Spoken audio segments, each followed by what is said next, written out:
बिस्मिल्लाहिर्रहमानिर्रहीम। Students, FA1 की हमारी क्लास, लास्ट क्लास में आप लोग आए थे। आप बाकी का है स्टूडेंट्स, यही है तीन या और भी हैं?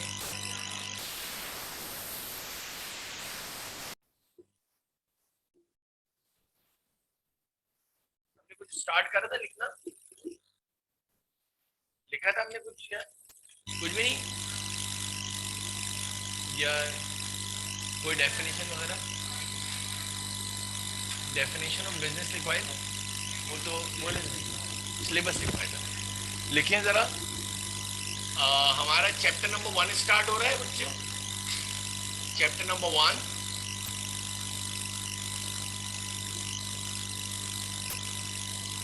अकाउंटिंग,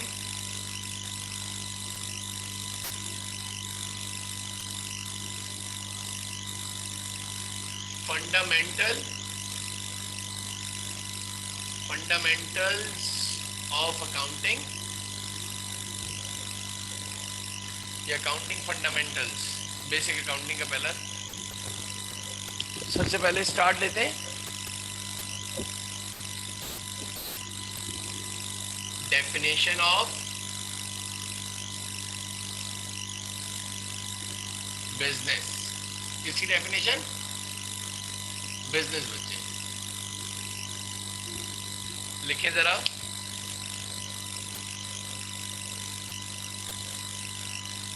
यानी यूं समझ लो तुम्हारे कोर्स का MCQs यानी थियोरेटिकल एस्पेक्ट से जो है ना वो टॉपिक स्टार्ट हो गया। Any activity for seeking profits is called business.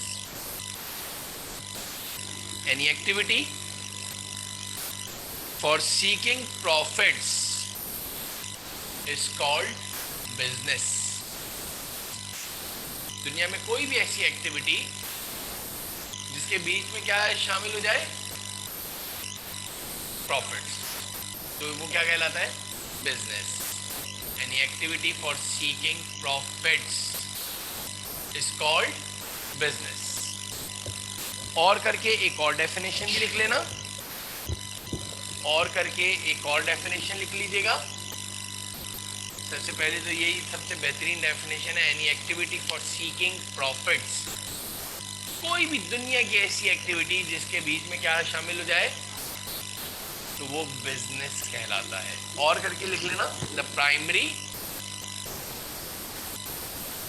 Comma secondary and final objective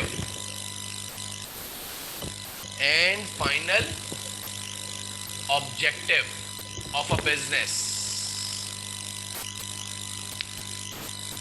the primary comma secondary and final objective of a business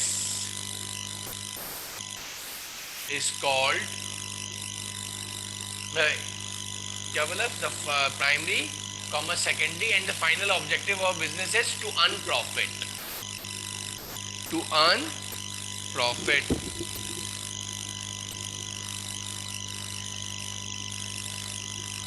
अब इधर एक और चीज ये है बच्चों कि जो दो किस्म की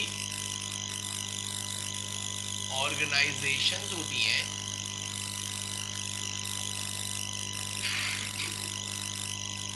एक है,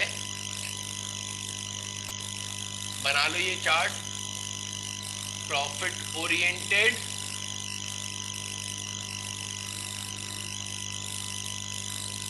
नॉन प्रॉफिट ओरिएंटेड बिजनेस। एक है प्रॉफिट ओरिएंटेड और एक है बच्चे नॉन। चार्ट बना लें ये।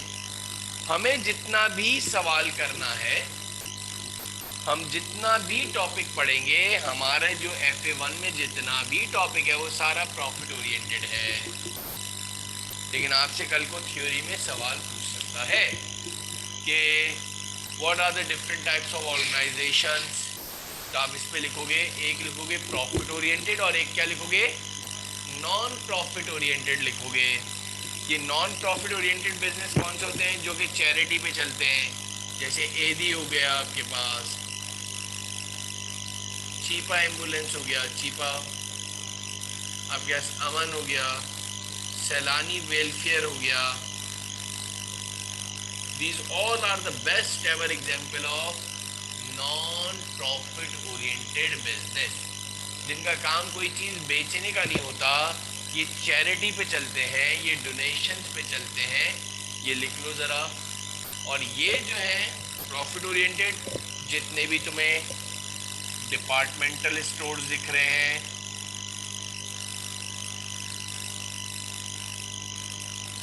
जितने भी तुम्हें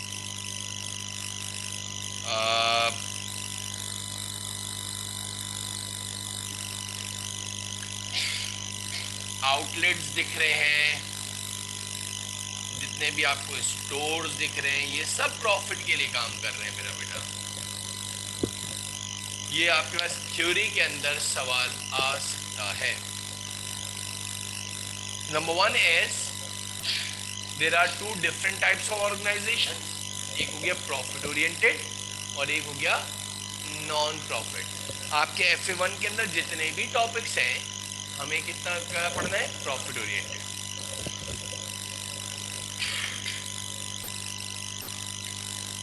नेक्स्ट हेडिंग डालोगे, हमारा यानी थ्योरेटिकल एस्पेक्ट से जो है ना टॉपिक स्टार्ट हो गया है।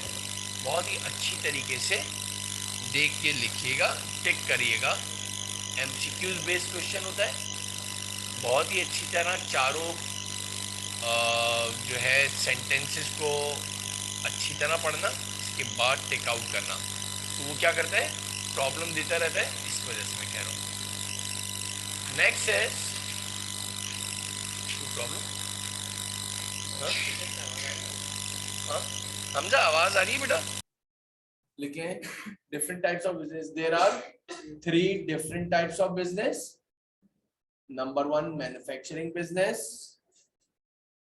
Number 2 trading business, number 3 service business. Number 1 is manufacturing business बच्चे, number 2 trading business, number 3 service business. Manufacturing business की हेडिंग डालो।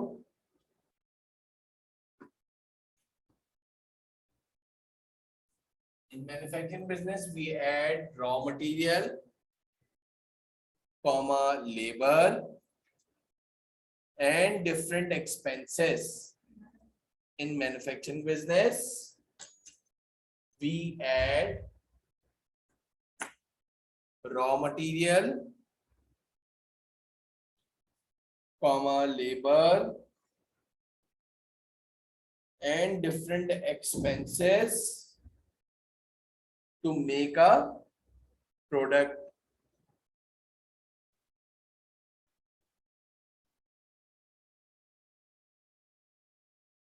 In manufacturing business, क्या लिखा आपने? We add raw material, comma, labor,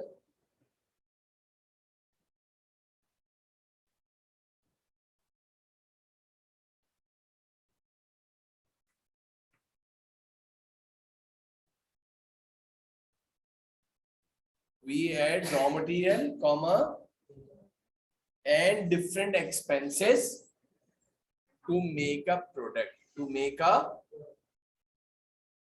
product, and after making that product, we sell out at above cost. And after making that product, we sell out at above cost.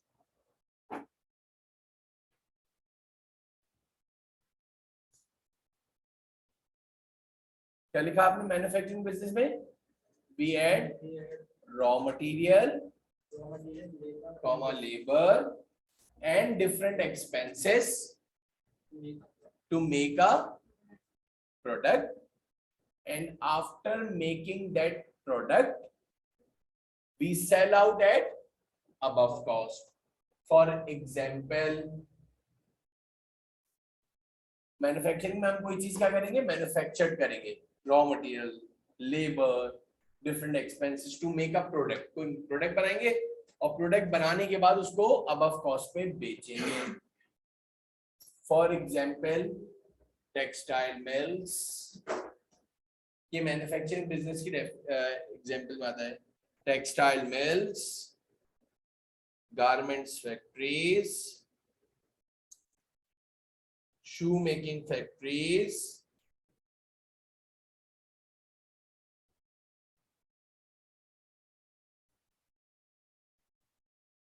Etcetera. ये सारी किसकी definition है, manufacturing business की।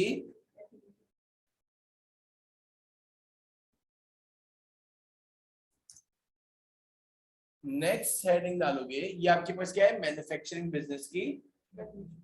क्यों, theory के अंदर आपका जब सवाल आएगा कि डिफरेंट टाइप्स के बिजनेस कितने हैं, तो तुम 3 को टिक करोगे, मैन्युफैक्चरिंग, ट्रेडिंग, कुछ उल्टा सीधा लिखा हुआ हो तो उसको टिक नहीं करना, बड़ा घुमा के इंग्लिश देता है, बार बार करो। सेकंड लिख लो trading business. In trading business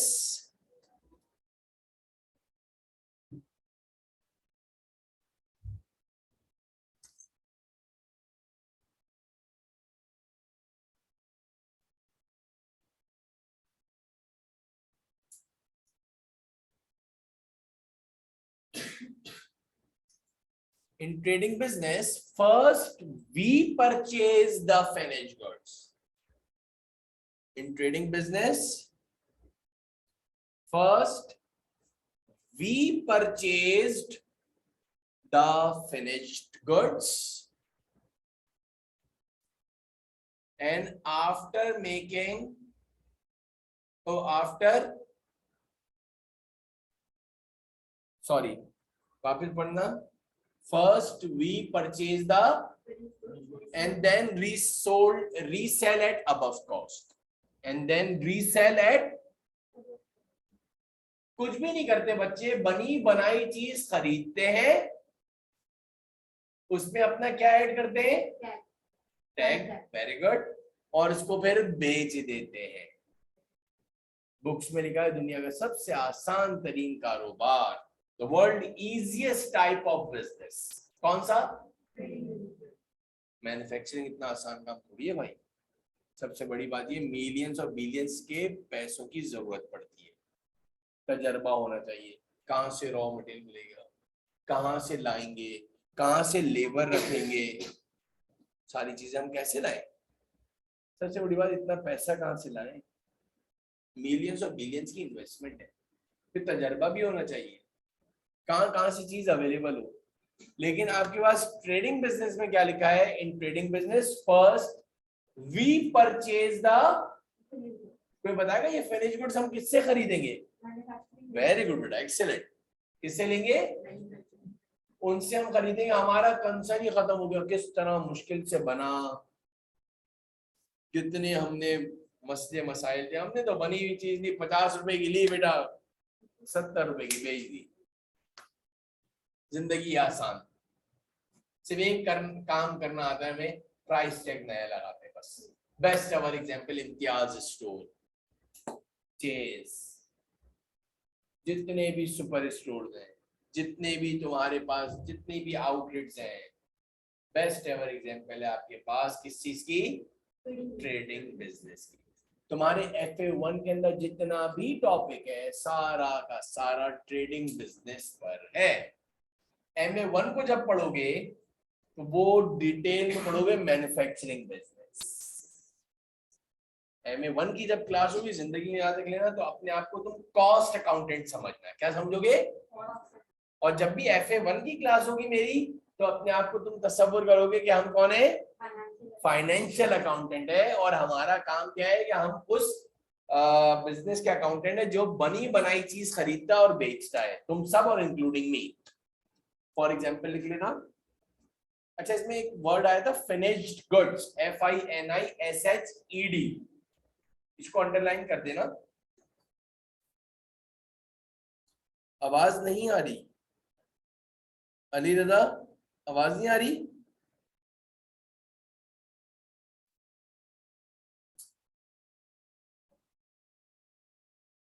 क्या लिखा आपने? फॉर एग्जाम्पल फिनिश गुड्स को अंडरलाइन कर लिया। अच्छा, इसमें सबसे पहले फॉर एग्जाम्पल लिख लो, Imtiaz, Chase, departmental stores. Best ever example है ये किस चीज की बेटा? ट्रेडिंग बिजनेस की। फिर एक सब हेडिंग डाल देना फिनिश्ड गुड्स की,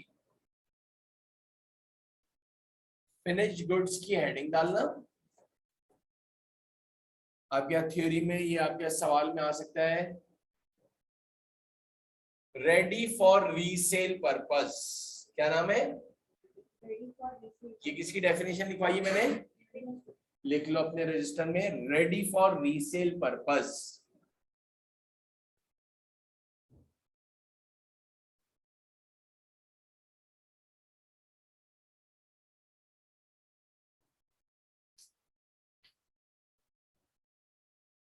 तीसरा आप क्या, अच्छा हम जो है FA1 में जितने भी टॉपिक्स पढ़ेंगे किस पे पढ़ेंगे बेटा?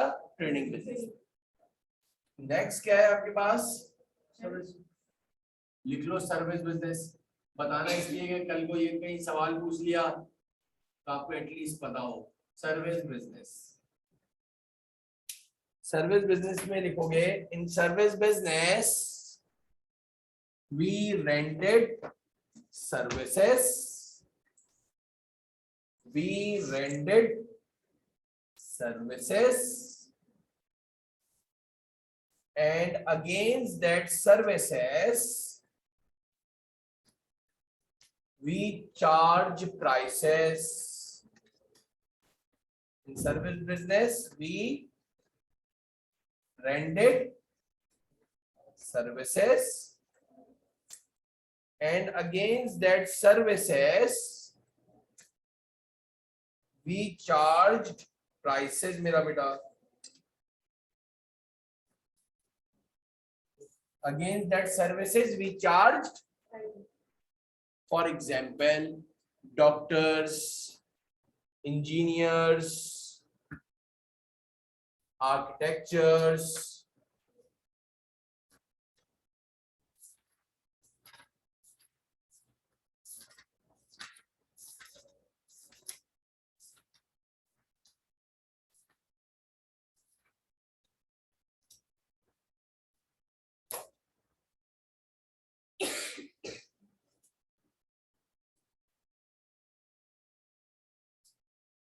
डन बेटा।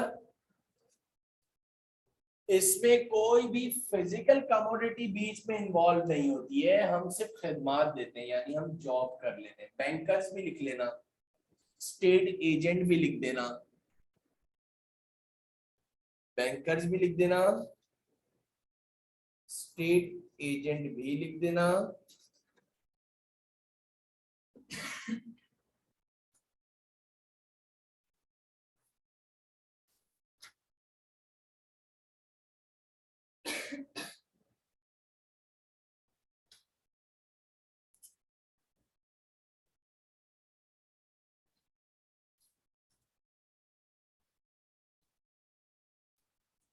अच्छा जी,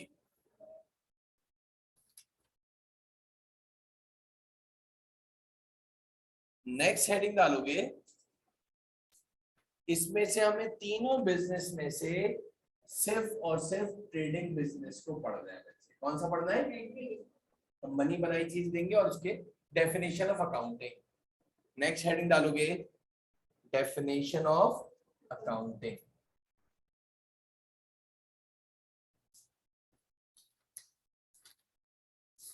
definition of,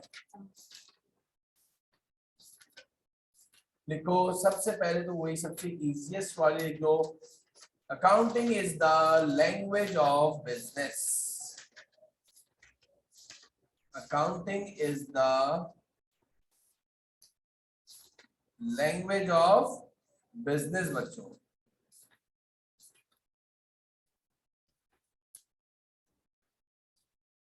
accounting is the language of business में बोले जाने वाली जबान बच्चों अकाउंटिंग। नेक्स्ट हेडिंग डाल देना,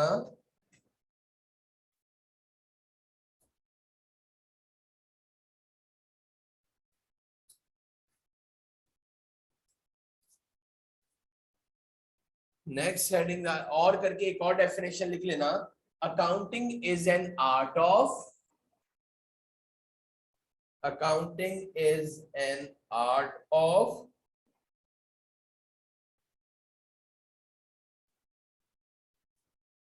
classifying,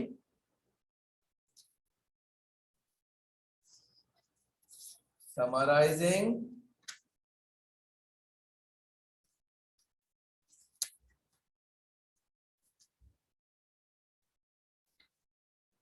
manipulating, and interpreting the financial records of the business.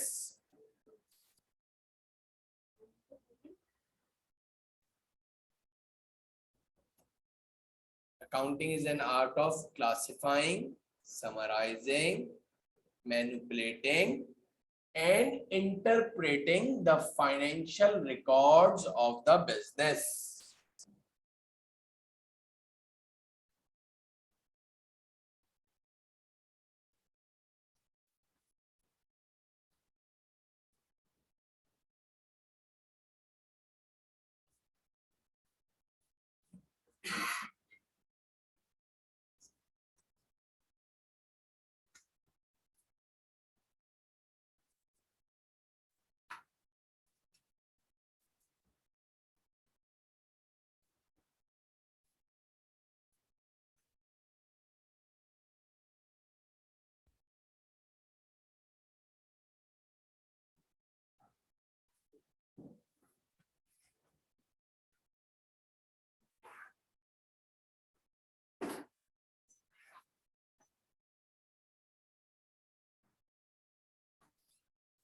चलिए जी, लिखा आपने, ये लिखा अकाउंटिंग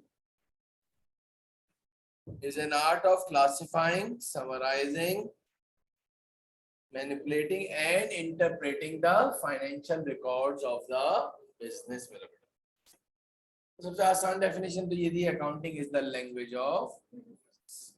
नेक्स्ट हेडिंग डालोगे अकाउंटिंग इक्वेशन, नेक्स्ट हेडिंग डालोगे accounting equation.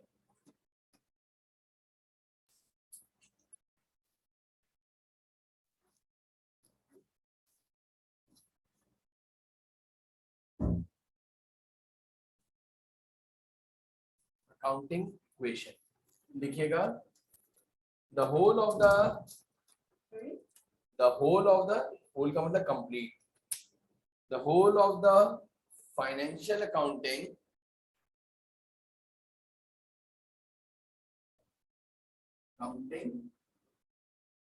equation,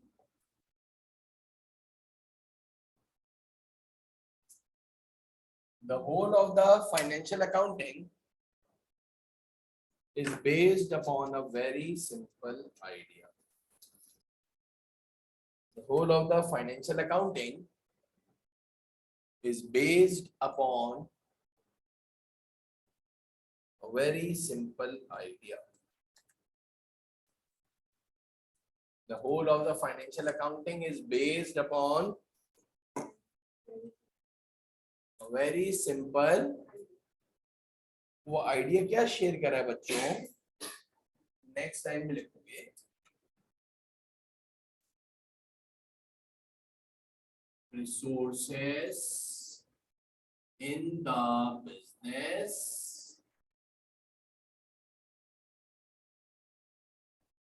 is equals to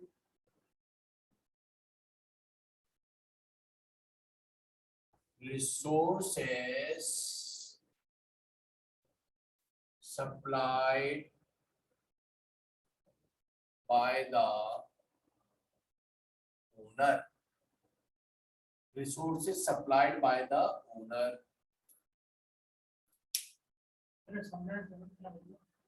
लिखो, अभी पूरे डिटेल है, लिखो तो इसको। दुनिया में, तुम्हारा नाम क्या है? हाँ, अभी दुनिया में अकाउंटिंग में जो एक्सपर्ट्स थे सबसे पहला वजूद में ये सेंटेंस आया, और वो वजूद में क्या सेंटेंस आया, क्या लिखा हुआ है, रिकॉर्डिंग नहीं, resources in the is equals to resources supplied by the, उस कारोबार के अंदर जितने भी रिसोर्सेज लगे हुए हैं, अब तुम्हें बोल रहा हूं भाई, फिर तुम रिपीट करोगे, तुम्हारी वजह से बोल रहा हूं, रिसोर्सेस उस कारोबार में जितने भी क्या लगे हुए, छोटे बड़े, बहुत बड़े, जॉइंट हो, 1 रुपया हो, 1 कील लगी हो, वो इससे भी रिसोर्सेज लगे हैं, वो सारे के सारे रिसोर्सेज किसने लगाए हैं, ओनर कौन होता है भाई, किसका कारोबार है, बिल्कुल सही कह रहे हो। सबसे पहली बात जो अकाउंटिंग इक्वेशन जो बिस्मिल्लाह हुई है वो ये, resources in the is always and always equals to resources supplied by the owner. Next time में लिखो,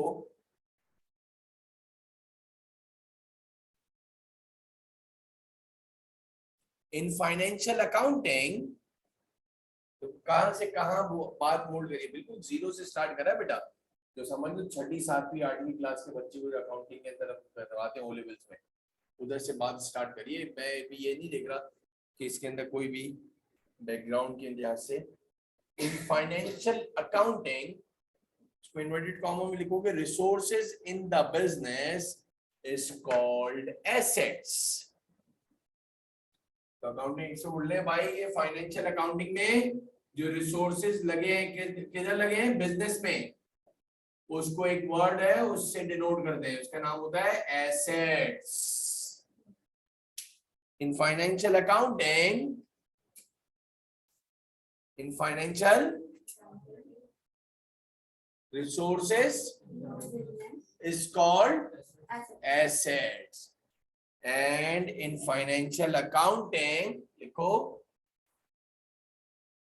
resources supplied by owner is called capital। Accounting expert बोले भाई सुनो, जो रिसोर्सेज सप्लाइड करेगा कौन, ओनर, इसको अकाउंटिंग टर्मिनोलॉजी में क्या कहा जाता है, कैपिटल। और जो रिसोर्सेज इन द बिजनेस लगे हैं, वो सारे रिसोर्सेज इन द बिजनेस को अकाउंटिंग की टर्म, अकाउंटिंग की इंग्लिश अलग है, डिक्शनरी भी अलग आती है बाहर, जाके आज ही पूछना, बोलना यार अकाउंटिंग की डिक्शनरी दो, ये सारी टर्मिनोलॉजीज उसमें दिखेंगी तुम्हें। हाँ, जो इंग्लिश टू इंग्लिश और इंग्लिश टू उर्दू जो होती है उसके अंदर उसने बताया होगा, लेकिन तो दूसरे भी वर्ड जो आता है, एक हमें भी बाद में पता चला जब हमने इतने एरा के बाद पता चला कि एक अकाउंटिंग की भी डेफिनेशन, अकाउंटिंग की पूरी बाकायदा लैंग्वेज ही अलग होती है। नेक्स्ट देखो क्या लिखा आपने,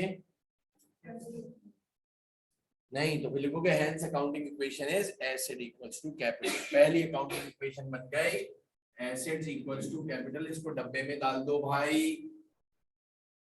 एक छोटी सी एग्जांपल दूंगा, 1000 रुपए बिजनेस में लगे हैं, कितने लगे हैं, ये पूरे 1000 रुपए किसने लगाए मेरा बेटा, ओनर ने लगाए हैं। एक कील भी किसी और की नहीं है। जो फॉरन एक क्वेश्चन रेज होता है, बच्चा बोलता है sir I have an question, हमने तो पढ़ा asset equals to liabilities plus capital, वो बात की बात है। पहली अकाउंटिंग इक्वेशन जो बुनियाद है वो क्या है, एसेट इक्वल्स टू कैपिटल। 1000 रुपए लगे हैं, सारे के सारे किसने लगाए, 1 लाख लगाए हैं, सारे के सारे 1 करोड़ रुपए लगाए हैं, किसने लगाए, 10 करोड़ लगाए हैं, सारे के सारे एसेट इक्वल्स टू कैपिटल। लेकिन नेक्स्ट टाइम लिखना ऑन द अदर हैंड, बहुत ही यानी तुम समझो बिल्कुल जीरो से ना, on the other hand. Accounting expert बोल रहे बात सुनो, पहले तो तुम्हें बताया अकाउंटिंग इक्वेशन क्या बता दी, resources in the business is always and always equal to, जाहिर सी बात है जो उसका मालिक है वही रिसोर्सेज लेकर आएगा। एक बोल रहा है ऑन द अदर हैंड, सही तरह लिखा है, क्या लिखा है? On the other hand if, लिखो ऑन द अदर हैंड, और ये टू द पॉइंट लिखा है। बुक में तो बहुत बड़ी बड़ी कहानियां लिखी हैं, वो पढ़ते रहना। लेकिन ये एक ऐसी प्रेजेंटेशन बन जाती है, और ये अगर तुम बिल्कुल अच्छी तरीके से पूरा का पूरा रजिस्टर मेंटेन कर लो अगर सारी क्लासेस के अंदर, तो तुम्हारे बेहतरीन। सिर्फ ये करना है तुम्हें जो करवा रहे हो। On the other hand if resources in the business is supplied in two ways,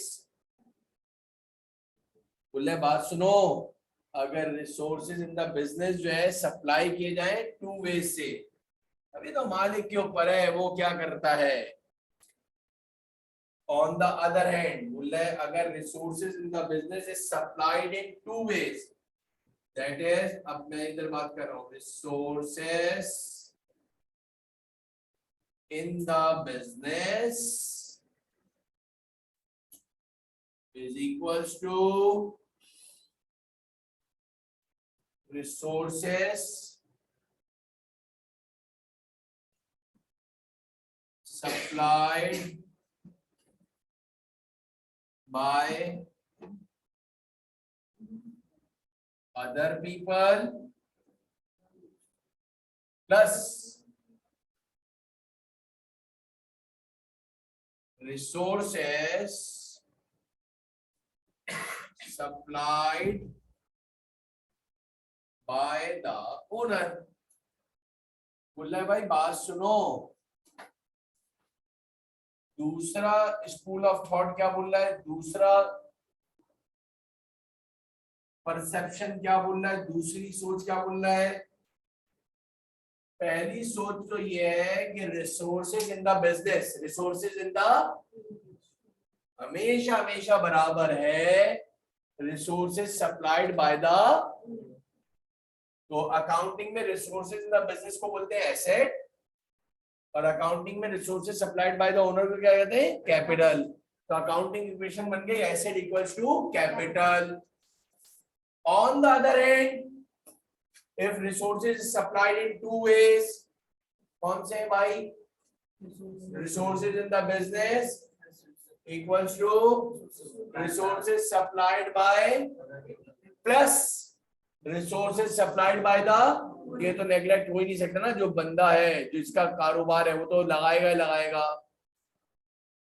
ये लिख लिया तुमने, ये लिख लेना। On the other hand if resources, आपने पहले क्या पढ़ा हुआ है, कॉमर्स, आपने साइंस पढ़ी हुई है, आप लोगों ने अकाउंटिंग इक्वेशन पढ़ी होगी शायद, asset equals to liabilities plus capital, लेकिन पढ़िए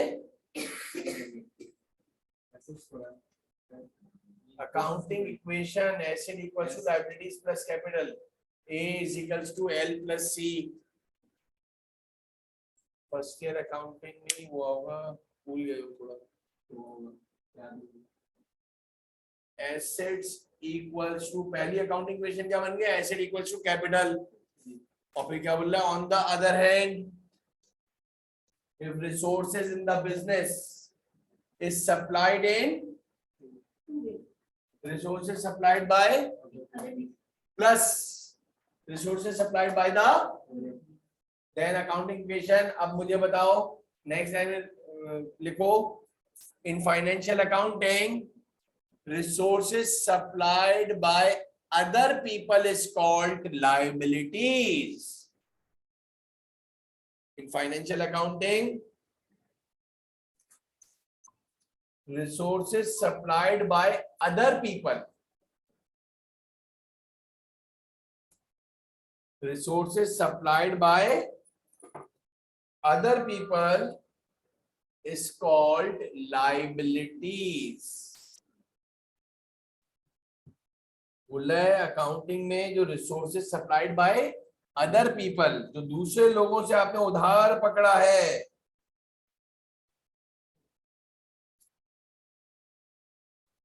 उसको लायबिलिटीज कहा जाता है मेरे बच्चों।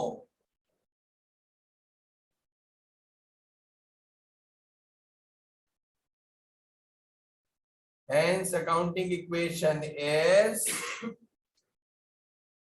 अब देखो इसके अंदर बहुत सारी सीखने की और बहुत ही इंटेलेक्चुअल चीजें हैं समझने वाले के लिए। हाँ भाई तुम बताओ जरा। Resources in the business is called, हमने अभी पढ़ा है कि resources in the business is called resources supplied by other people. अभी अभी लिखा है, वेरी गुड मेरा बच्चे, क्या है? लायबिलिटीज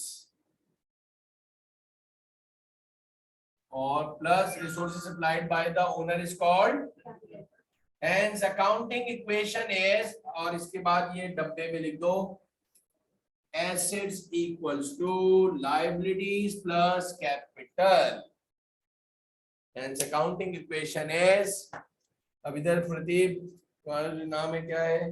एसेट्स, पहले में क्या हुआ था? I'll give you a very good example. 1,000 रुपए बिजनेस में लगाए, 1,000 ले लो, तो सारे के सारे ओनर ने लगाए, तो उसकी अकाउंटिंग इक्वेशन होगी एसेट इक्वल्स टू कैपिटल।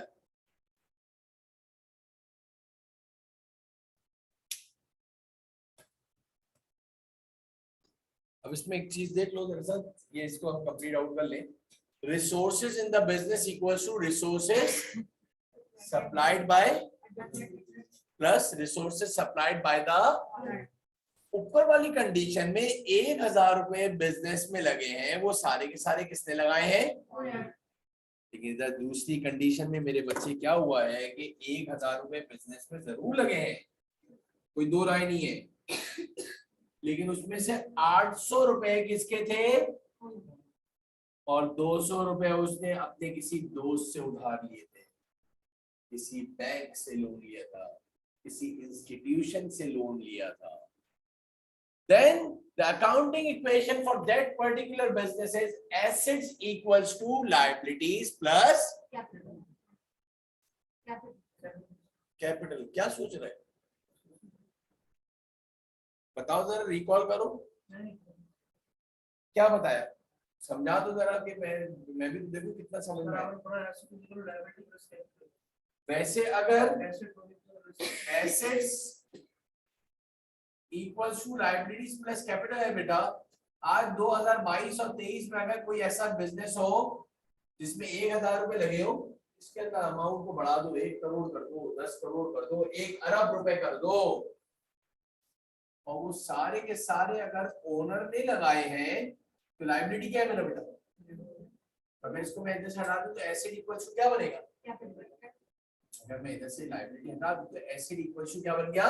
लेकिन याद रखना मेरा बेटा, अब इधर से एक और बात बताओ, ये वो बिजनेस है जिसके अंदर एक कील भी किसी और के पैसों से नहीं लगी है, सारा सामान ओनर के पैसों का, सारी चीजें ओनर के पैसों की, कोई बंदा हमारे दरवाजे पे 1 रुपया भी लेने के लिए, हमने किसी का उधार ही नहीं रखा, तो हमारी अकाउंटिंग इक्वेशन क्या होगी?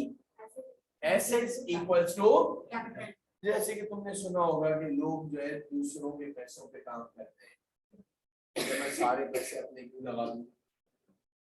जब मेरे पास एक ऑप्शन है कि मुझे उधार मिल रहा है, तो मैं अपने सारे पैसे क्यों स्टक कर दूं? और कभी जेन्युइन मसला है कि वाकई हमारे पास पैसे नहीं है, 25 लाख रुपए थे, रेंट के एडवांस देने में लगा दिए, थोड़ा रेनोवेशन पे लगा दिए, माल लेने के लिए पैसे ही नहीं है, बीच में फंस गए। ऐसी लातादाद पुरानी एग्जाम्पल है, लोगों ने अपने सही तरह से यूं कह लो कि बजट और प्लानिंग सही नहीं करी। हमारे दोस्त की एक एग्जाम्पल, जब 50 लाख रुपए थे, उसके बाद मैंने कहा भाई छोटा सा सेटअप कर लो, नहीं नहीं नहीं नहीं, बाद की दुकान खोली तारिक रोड में, इधर तुम्हें पता है महंगा है, 6 या 8 महीने का रनिंग जो है उसने एडवांस डिपॉजिट दिया, तो इसको रेनोवेट कर दिया, रेनोवेट भी उसने बहुत ही आला किस्म वाला करवा दिया, कुरान खानी भी करवा दी, अल्लाह का नाम ले लिया, सब कुछ हो गया माशाल्लाह, लेकिन दुकान में रखने के लिए कोई चीज नहीं थी। मैं कहा क्यों? बोला पैसे खत्म हो गए, 50 लाख पूरे खत्म हो गए। 12 या 13 लाख रुपए का एडवांस दिया था रेनोवेशन में, ये एसी और ये और वो लगा दिया। भाई आपको पहले ही सोचना चाहिए था। अब इस मोमेंट पे अगर पीछे हटता है, दुकान को छोड़ दो, और इसी मोमेंट पे आगे बढ़ना है तो पैसे लाओ। ना चाहते हुए भी पहले दिन ही बिजनेस को लोन लेना पड़ा। अब जब लोन लोगे वो एक एक्स्ट्रा बात है, वो आगे आएगा, फिर इंटरेस्ट भी लगेगा, मार्कअप भी चार्ज होगा, बैंक तो इंटरेस्ट देगा। जो अपना पैसा यूज करने के लिए देगा ना, वो तुमसे क्या लेगा, उसका चार्जेस। या जिंदगी में याद रखना, वो अलग बात है, उसको तुम जो है प्रॉफिट लॉस पे दे दो या उसको इंटरेस्ट पे दे दो, व्हाटएवर जो भी है। बहरहाल तो ये याद रखो, इधर क्या हो गया, asset equals to liabilities plus capital. बात से बात निकली, एक एक्स्ट्रा चीज सुन लो, याद रहेगा। ऐसे कारोबार वाले के पास बैंक वाले पीछे भागते हैं, बैंक वाले, सर लोन ले लें, सर लोन ले लें, सर लोन ले लें। मैंने देख लिया इसकी फाइनेंशियल अकाउंटिंग के अंदर कोई भी लायबिलिटी नहीं है, बड़ी स्ट्रॉन्ग पार्टी है। और ये फॉर्म क्या जवाब दे रहा है, भाई मुझे जरूरत नहीं है पैसों की। अच्छा, वो जब लोन दे रहा है तो फ्री में तो देगा नहीं। सर अगर आपको लोन की जरूरत है हमसे बोले, 4 दिन में आपको लोन सैंक्शन करके दे देंगे। बेटा वो फ्री में नहीं दे रहा। वेरी गुड मेरा बच्चे। तो उनके पास एक एजेंडा होता है, वो तमाम कंपनीज के अकाउंटिंग इक्वेशन को देखते हैं जिसमें एसेट इक्वल टू कैपिटल है। वैसे तो अव्वल बात ये है कि वो तुम्हें इंटरटेन करेगा ही नहीं, तो बाहर बैठे रहते हैं बैंक वाले। और इधर आ जाओगे तो इधर तो आपकी वैसे ही वीक है पोजीशन। और अगर यूं समझ लो 500 रुपए तुम्हारे लगे हैं, माशाल्लाह किसके लगे हैं 500 रुपए, ये तो बड़ी खतरनाक सिचुएशन है। आधा पैसा तुम्हारा है और आधा पैसा उधार का है, और अभी भी फंस गए और मजीद उधार लेने के लिए जा रहे हो। बैंक वाला बोल रहा है दूसरे बैंकों से लिया हुआ है तुम्हें पैसा और आज हमसे भी लेने आए हो, इसलिए लोन सैंक्शन नहीं होता। तुमने एचबीएल से लिया हुआ था, एमसीबी से लिया हुआ था, अब तुमने यूबीएल में अप्लाई करा है। मैं तुम्हें वो बातें बता रहा हूँ कि जिसके अंदर ये क्या होता है। अब थोड़े बड़े लेवल की बातें, जब ये पता चल गया, सारी दुनिया की अकाउंटिंग में जिंदगी में याद रखना, जो लोन सैंक्शन किया जाता है तुम्हारी अकाउंटिंग इक्वेशन को देख के दिया। मैं तो बड़ा सेटिस्फाइड हूँ अगर इसकी कंपनी के एसिडी को कैपिटल में बड़ी स्ट्रॉन्ग पार्टी है, आराम से इसको सिर्फ मेरी लायबिलिटी देनी होगी अगर काश के ये मुझसे उधार ले ले तो। 2022 और 23 के अंदर ऐसी बहुत सारी कंपनीज हैं जो पूरा एसिड इक्वल्स टू कैपिटल पे चल रही है। तो इससे क्या हुआ, ये जो अकाउंटिंग इक्वेशन बताई ना, इससे आपके 3 हेड्स पता चल गए। कौन कौन से, assets, very good, capital. Asset की क्या तुम अभी डेफिनेशन बता रहे थे, अच्छा बता रहे थे, मैंने रोक दिया था। एसेट इक्वल्स टू, एसेट की क्या डेफिनेशन होगी, इन द बिजनेस। बिजनेस में रिसोर्स लगे, अब ये नहीं पता कि किसके पैसों से लगे, हमारे बैंक से जो भी पैसा लगा हुआ है किसमें, वेरी गुड, जितने भी रिसोर्सेज लगे वो सारे क्या कहलाते हैं, एसेट। जो रिसोर्सेज ओनर अपने घर से लेकर आया है, उसको विरसे में मिला हो, आबा अजदाद ने दिया हो, उसके पास खुद हो, उसकी फैमिली का हो, और जो उसने दूसरे से लिया बोला है। ठीक है, आज के लिए इतने काफी है इंशाल्लाह।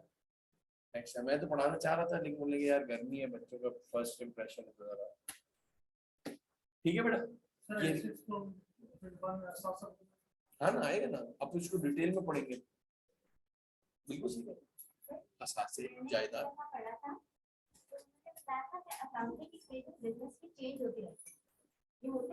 अमाउंट चेंज होती रहती है ना।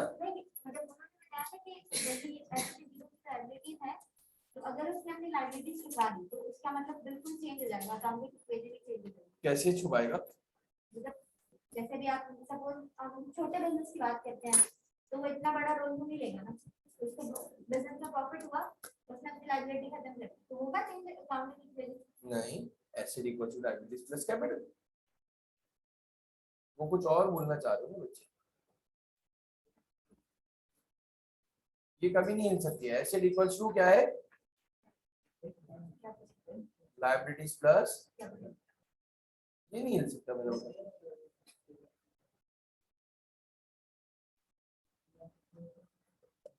चलो ओके, अल्लाह हाफिज़।